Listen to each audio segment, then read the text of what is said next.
Rani tersenyum lembut. Saya mau melamar kerja. Pak, di bagian administrasi, satpam itu mengangkat alis, memandang dari atas sampai bawah. Satpam. Oh, ya udah, ke resepsionis aja. Tapi cepet ya, jangan ganggu jalan tamu. Untuk kelanjutan ceritanya, simak sampai habis untuk mendapatkan pengalaman menonton yang berkesan. Dan jangan lupa untuk berikan like, komen, dan subscribe. Karena dukungan dari kalian sama baiknya untuk channel ini menjadi lebih maju. Pagi itu, langit Jakarta tampak sedikit abu-abu, seolah ikut menahan sesuatu yang berat. Angin bertiup pelan, membawa aroma tanah basah setelah hujan semalam. Di sebuah halte sederhana, di pinggir jalan raya yang ramai, duduk seorang gadis muda bernama Rani Pradipta. Rambutnya diikat seadanya, bajunya sederhana, dan wajahnya tanpa riasan sedikit pun. Meski begitu, sorot matanya tajam dan penuh keteguhan. Ia bukan orang biasa. Meski siapapun yang melihatnya, hari itu pasti mengira dia hanya gadis sederhana yang sedang mencari pekerjaan biasa. Rani menatap bus kota yang berlalu satu persatu sambil menggenggam map coklat di pangkuannya. Di dalam map itu ada ijazah, sertifikat, dan CV yang rapi. Tangannya sedikit gemetar, bukan karena gugup, tapi karena dingin yang menyelinap lewat angin pagi. Ia menghembuskan napas panjang, mencoba menenangkan diri. Hari ini, aku harus kuat. Gumamnya pelan. Tidak ada yang tahu bahwa di balik pakaian lusuhnya, Rani adalah pewaris tunggal perusahaan besar Arta Group, salah satu konglomerasi terbesar di Indonesia yang bergerak di bidang properti, ekspor-impor, dan teknologi. Namun sejak ayahnya meninggal dunia setahun lalu, Rani memilih hidup menjauh dari segala kemewahan. Ia bosan dianggap hanya karena harta, bukan karena kemampuan. Ia ingin tahu bagaimana rasanya berjuang dari bawah, merasakan menjadi orang biasa yang dinilai dari penampilan, bukan dari nama keluarga. Setelah menunggu hampir setengah jam, akhirnya bus kota yang ditunggunya datang. Ia naik dengan hati-hati, memilih duduk di dekat jendela. Di sekelilingnya, beberapa penumpang melirik. Ada yang memandang iba, ada yang pura-pura tidak peduli.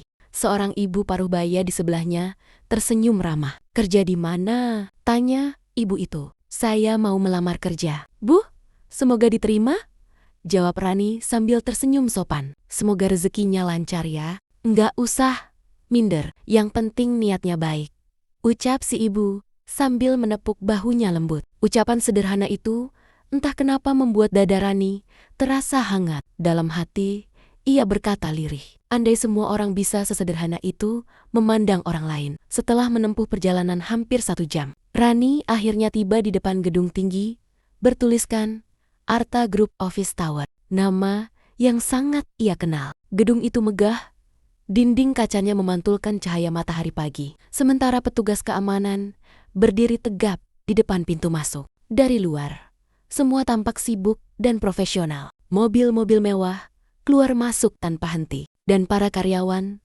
berjas rapi berjalan cepat sambil menatap layar ponsel mereka. Rani menarik napas dalam. Ini perusahaan keluarga sendiri, tapi rasanya kayak tempat asing, bisiknya pelan. Ia melangkah masuk, menatap sekeliling dengan tenang. Namun baru beberapa langkah, suara sinis menyapanya. Mau kemana mbak?" tegur satpam di pintu masuk dengan nada curiga. Rani menoleh dengan sopan. "Saya mau melamar kerja pak, bagian administrasi." Satpam itu mengerutkan kening, lalu melirik dari ujung kepala hingga kaki Rani. Matanya menatap sinis, seperti menilai sesuatu yang tidak pantas dilihat. "Serius, mau melamar di sini?" tanyanya setengah tidak percaya. "Ini perusahaan gede mbak, biasanya yang melamar tuh, ya, tampilannya minimal rapi lah. Ini kayak buru-buru banget." Rani tersenyum lembut, tidak tersinggung sedikit pun. "Iya pak, maaf kalau kelihatan berantakan. Saya cuma pengen coba. Siapa tahu rezeki saya di sini." Satpam itu menghela napas panjang, lalu menunjuk ke arah resepsionis. "Ya udah deh, ke meja depan aja. Tapi cepet ya, jangan berdiri di pintu.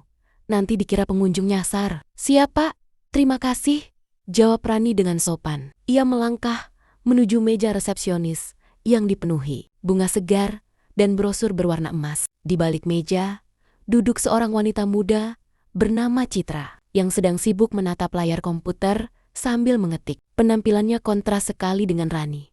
Rambut dicat coklat, bibir merah menyala, dan blazer hitam yang tampak mahal. Saat melihat Rani mendekat, alis Citra langsung terangkat tinggi. "Yah, ada perlu apa?" tanyanya tanpa menatap. Nada suaranya datar, tapi menusuk. "Saya mau melamar kerja, Mbak. Ini berkas saya." Citra akhirnya menoleh. Matanya langsung menilai dari kepala sampai kaki. Ia menahan tawa kecil. "Melamar kerja di sini?" tanyanya sambil terkekeh pelan. "Kamu yakin nggak salah gedung? Ini bukan perusahaan catering atau laundry loh." Rani tetap tersenyum. "Saya yakin, Mbak. Saya lihat lowongan administrasi di situs resminya." Citra pura-pura menutup hidung dan meringis. "Kamu tadi naik kendaraan umum ya?" "Waduh, pantesan." "Ya, udahlah. Tapi, kamu tahu nggak sih, perusahaan ini butuh orang yang rapi, disiplin, dan berwibawa. Kalau kayak kamu."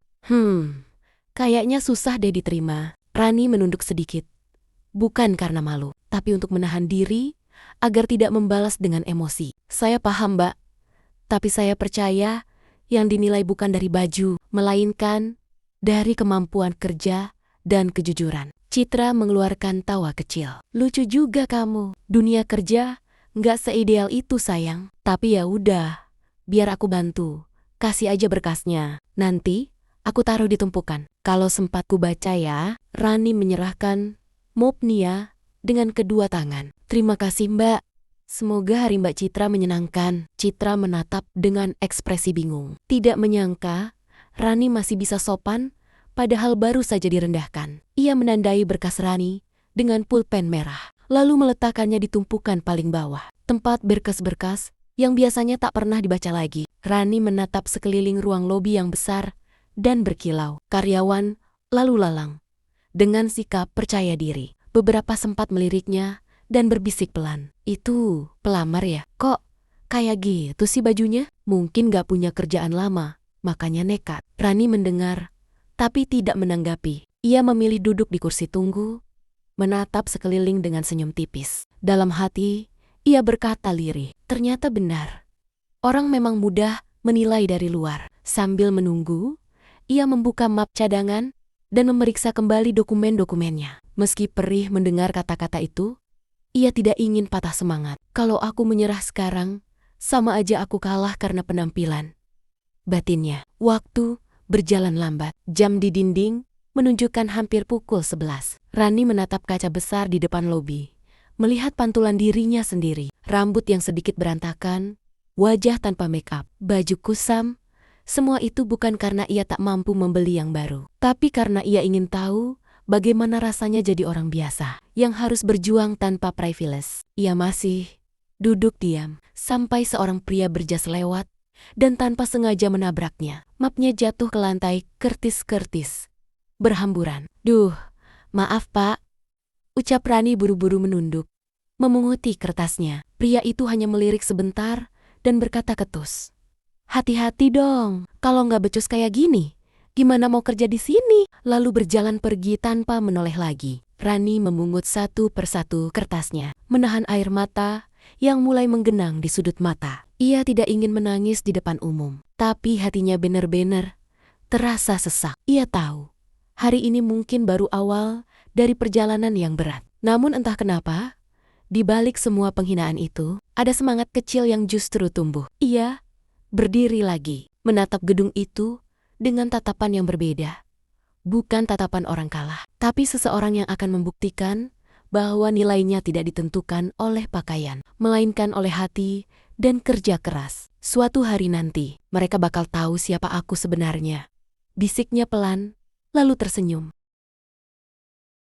Ruang wawancara itu terasa dingin, bukan karena pendingin ruangan, tapi karena suasananya yang kaku dan penuh penilaian. Semua pelamar tampak sibuk memperbaiki dasi, menyemprot parfum, dan memastikan rambutnya tidak berantakan. Rani duduk di kursi paling ujung, diam, memeluk map lamaran yang sudah agak lusuh. Ia tahu, dari semua orang di ruangan itu, hanya dirinya yang terlihat paling sederhana. Bajunya bukan pakaian bermerek, sepatunya pun sudah mulai kusam. Tapi ia tetap duduk tegak, mencoba meyakinkan dirinya sendiri bahwa ini bukan tentang tampilan luar. Namun kenyataan memang tak seindah harapan. Dua gadis duduk tak jauh darinya, mengenakan blazer mahal dan tas branded. Mereka saling pandang lalu tertawa kecil sambil menatap ke arah Rani. Lihat deh, kayaknya dia salah ruangan, bisik salah satu dari mereka dengan suara cukup keras untuk didengar Rani. Temannya menimpali, iya, kukira tadi dia pengantar paket, masa mau wawancara kayak gitu tampilannya? Mereka tertawa pelan, tapi cukup menusuk hati. Rani menghela napas pelan. Ia berusaha tidak menanggapinya, tapi matanya tak bisa menyembunyikan sedikit rasa sedih. Ia menggenggam erat mapnya, mencoba menenangkan diri. Dalam hatinya ia berbisik, "Nggak apa-apa, Ron. Kamu datang bukan buat dilihat, tapi buat membuktikan." Satu persatu, nama dipanggil. Rani menunggu, menatap arloji di pergelangan tangannya. Ia tak sabar, ingin melewati semua ini. Akhirnya, suara seorang staf memanggil dengan lantang. "Rani Pradipta, silakan masuk." Ruangan wawancara itu besar dan berkelas. Di ujung meja panjang, duduk Pak Anton, manajer HRD yang terkenal tegas dan perfeksionis. Di sebelahnya, ada Citra, resepsionis yang tadi sudah menertawakannya di depan. Begitu Rani masuk, tatapan mereka langsung sama, menilai, menghitung dari ujung kepala sampai ujung kaki. Pak Anton membuka berkas lamaran Rani, lalu menatapnya sambil sedikit mengernyit. "Kamu tahu posisi yang kamu lamar ini apa?" tanyanya dengan nada dingin. Rani menjawab dengan sopan, "Iya Pak, staf administrasi di bagian keuangan." Pak Anton menutup berkasnya perlahan, lalu menyandarkan tubuhnya di kursi. Staf administrasi, kamu tahu nggak? Posisi ini butuh orang yang teliti, disiplin, dan berwibawa. Penampilan kamu ini, ya, jauh banget dari kata profesional." Citra tertawa kecil di sebelahnya. "Iya Pak, waktu di resepsionis aja, saya kira dia salah ruangan. Saya sampai mikir, jangan-jangan dia salah alamat." Rani masih tersenyum sopan, tapi suaranya sedikit bergetar. "Saya paham, Mbak. Tapi saya pikir yang paling penting di pekerjaan ini bukan baju mahal atau sepatu mengkilap, tapi kemampuan dan tanggung jawab." Pak Anton mengangkat alis. "Oh, jadi kamu mau ngajarin saya cara menilai karyawan?" Suaranya meninggi sedikit. "Dengar ya, penampilan itu cerminan profesionalitas. Kalau kamu nggak bisa menampilkan diri dengan baik, gimana saya bisa percaya kamu bisa bekerja dengan baik juga?" Rani diam sesaat, menatap ke arah meja yang penuh tumpukan berkas. Ia tahu, tidak ada gunanya berdebat dengan orang seperti ini. Tapi ada sesuatu dalam dirinya yang tak ingin diam begitu saja. Ia menarik napas dalam dan berkata pelan, "Saya cuma berpikir, Pak, kadang yang terlihat sederhana bukan berarti nggak mampu. Dan yang terlihat sempurna belum tentu jujur." Ruangan hening beberapa detik. Kalimat itu menggantung di udara. Citra menatapnya sinis, lalu tertawa kecil lagi, seolah tak percaya dengan keberanian Rani. "Wah, kamu pintar ngomong juga ya?"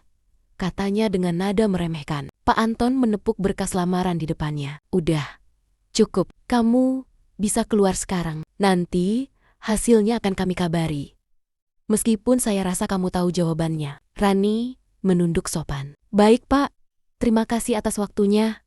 Ia lalu berjalan menuju pintu. Tapi sebelum keluar, ia berhenti sejenak, menoleh sambil tersenyum kecil. "Saya harap suatu hari nanti, Bapak bisa lihat orang bukan dari bajunya, tapi dari hatinya." Pak Anton hanya mendengus, tidak menanggapinya. Begitu pintu tertutup, Citra langsung menatap Pak Anton. "Pak, kayaknya dia nggak cocok banget di sini.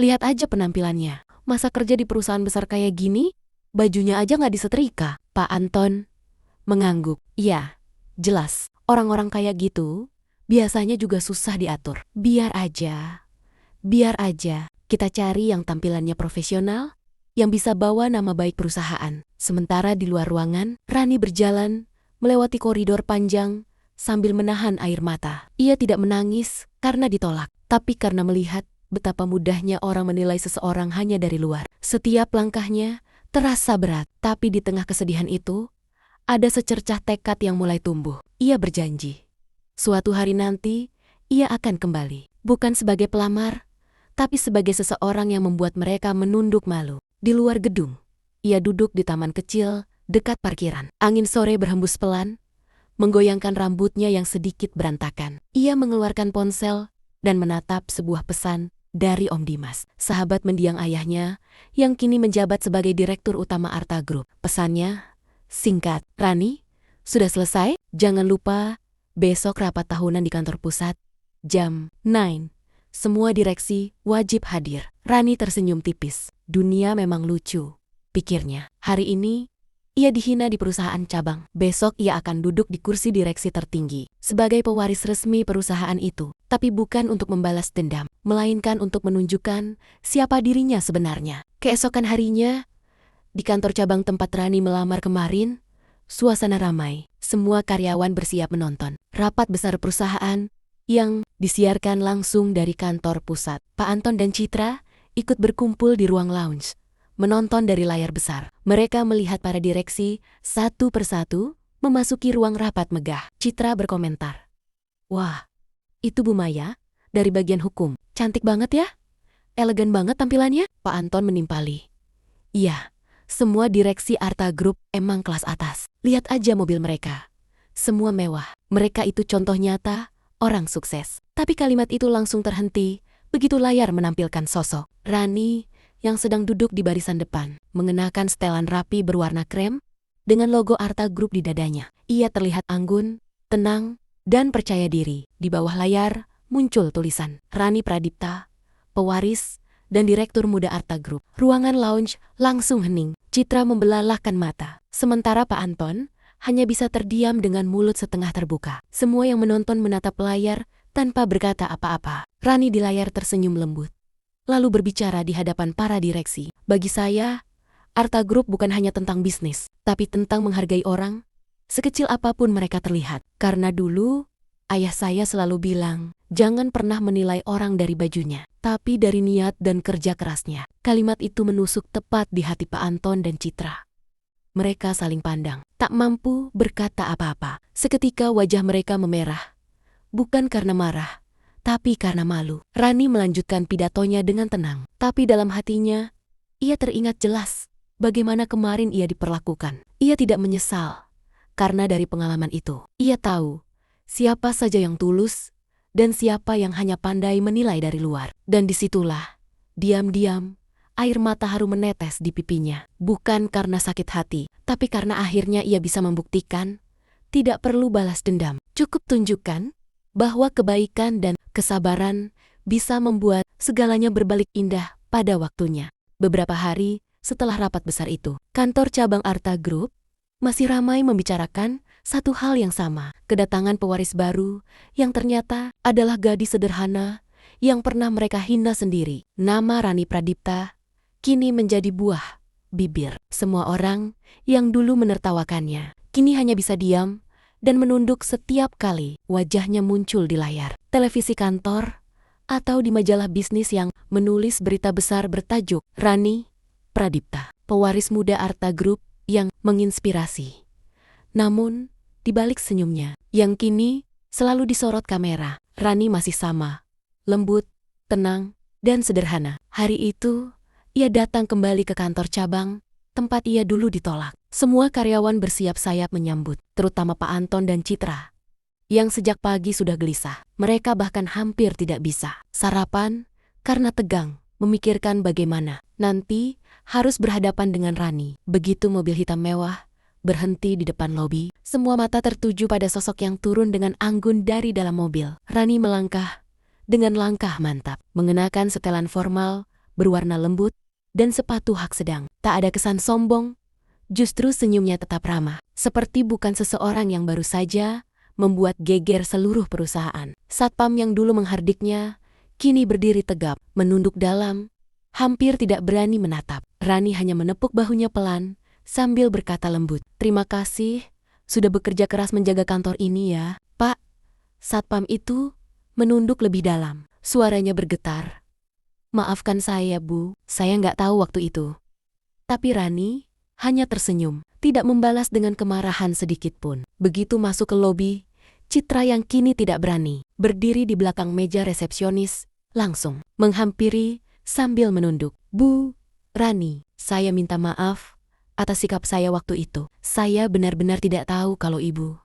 Ucapnya terbata-bata. Rani menatapnya, lembut tapi tegas. Kamu tahu, Citra, saya sebenarnya tidak ingin orang menghormati saya karena jabatan. Saya cuma ingin dilihat sebagai manusia yang sama seperti lainnya. Waktu itu, kamu menilai saya hanya dari baju dan sepatu, tapi tidak sempat melihat isi hati saya. Sekarang, kamu sadar, penampilan tidak selalu menunjukkan siapa seseorang sebenarnya, kan? Citra menunduk. Air matanya mulai menetes. Saya sadar, Bu. Saya malu sekali. Saya janji gak akan ngelakuin hal kayak gitu lagi. Rani menepuk bahunya pelan. Belajar dari kesalahan itu sudah cukup. Yang penting, jangan diulangi. Tak lama kemudian, Rani melangkah ke ruang rapat utama, tempat seluruh manajer sudah menunggu. Pak Anton berdiri di depan meja panjang dengan wajah tegang. Semua mata tertuju padanya dan ke arah Rani yang baru saja masuk. Rani berjalan perlahan, lalu berhenti di hadapannya. Pak Anton, ucapnya pelan, tapi terdengar jelas di seluruh ruangan. Saya masih ingat kota-kota Bapak waktu wawancara. Pak Anton menelan ludah, tubuhnya sedikit gemetar. Ibu, saya sungguh minta maaf. Saya tidak tahu waktu itu. Rani tersenyum tipis. Bapak bilang, penampilan itu nomor 1. Saya tidak akan berdebat soal itu. Tapi, hari ini, saya ingin menunjukkan bahwa kemampuan, niat baik, dan kejujuran adalah hal yang jauh lebih penting. Ia menatap seluruh ruangan. Semua orang menunduk. Tak ada yang berani bicara. Rani melanjutkan. Saya datang bukan untuk mempermalukan siapapun, tapi saya ingin kita semua belajar satu hal penting. Di dunia kerja, kita terlalu sering lupa menghargai orang yang datang dengan sederhana. Kita cepat menilai, tapi jarang mau mengenal. Kalau saya saja, yang notabene punya nama besar, bisa diperlakukan seperti itu. Bagaimana dengan orang lain yang benar-benar tidak punya siapa-siapa? Kalimat itu membuat suasana ruangan makin hening. Beberapa karyawan mulai menatap lantai, merasa tertampar. Rani melanjutkan dengan nada yang lebih lembut. Saya tidak akan memecat siapapun hari ini. Saya tidak mau perusahaan ini dikenal karena hukuman, tapi karena perubahan. Ia lalu memandang Pak Anton dan berkata, mulai hari ini, saya ingin Bapak ikut memimpin pelatihan khusus untuk seluruh staf tentang etika, empati, dan bagaimana memperlakukan orang dengan hormat. Pak Anton menatapnya tak percaya. Ibu, setelah semua yang saya lakukan, Ibu masih memberi saya kesempatan? Rani tersenyum kecil. Justru karena saya tahu orang bisa berubah. Kesalahan Bapak jadi pelajaran paling berharga buat semua orang di sini. Air mata menetes di pipi Pak Anton. Ia menunduk dan berucap lirih, terima kasih, Bu Rani. Saya janji gak akan sia-siakan kepercayaan ini. Ruangan yang tadinya dingin berubah hangat. Beberapa staf bertepuk tangan pelan. Bukan karena formalitas, tapi karena benar-benar tersentuh. Di luar ruangan, Citra yang mendengar dari balik pintu juga menangis pelan. Ia tidak menyangka gadis yang dulu ia remehkan bisa begitu bijak dan besar hati. Setelah rapat selesai, Rani keluar menuju balkon lantai atas. Angin sore menerpa wajahnya lembut. Dari sana, ia bisa melihat gedung-gedung tinggi Jakarta yang tampak megah. Ia menarik napas panjang, merasa lega. Dalam hatinya, ia berbicara sendiri. Ayah, Rani sudah menjalankan pesan. Ayah, jangan pernah membalas kebencian dengan kebencian. Tunjukkan kalau kebaikan bisa lebih kuat dari ego. Ia tersenyum kecil. Matanya menerawang jauh. Beberapa menit kemudian, langkah pelan terdengar dari belakang. Ternyata, Pak Anton datang menghampiri. Bu Rani, boleh saya bicara sebentar? Rani menoleh dan mengangguk. Silakan, Pak. Pak Anton berdiri di sampingnya, menatap langit. Saya baru sadar, selama ini saya terlalu fokus pada hal-hal yang gak penting. Saya pikir penampilan dan status bisa menentukan kualitas seseorang. Tapi setelah ketemu Ibu, saya merasa malu. Saya pikir saya orang sukses. Ternyata saya cuma manusia yang sombong. Rani menatapnya dan berkata pelan, kesadaran itu langkah pertama menuju perubahan. Pak, gak semua orang berani mengaku salah. Pak Anton menghela napas. Saya cuma mau bilang, terima kasih. Sudah gak mempermalukan saya di depan semua orang. Kalau saya jadi ibu, mungkin saya udah marah besar. Rani tersenyum tipis. Saya pernah juga diremehkan, Pak. Rasanya sakit, tapi kalau saya balas dengan kemarahan, saya nggak akan beda dari mereka yang menghina. Saya cuma ingin jadi bukti bahwa kebaikan nggak akan bikin kita kalah. Percakapan itu berakhir dengan keheningan yang tenang. Di bawah sana, beberapa karyawan yang tadi menonton dari jauh, kini tersenyum dan berbisik-bisik kagum. Hari itu menjadi titik balik besar bagi perusahaan itu. Sejak kejadian itu, Arta Group membuat kebijakan baru. Setiap karyawan baru wajib mengikuti pelatihan moral dan sikap sebelum mulai bekerja. Semua orang di perusahaan mulai belajar menatap seseorang bukan dari bajunya, tapi dari niatnya. Sore mulai turun, dan Rani bersiap pulang. Citra menghampirinya di lobi untuk berpamitan. Bu Rani, saya cuma mau bilang terima kasih.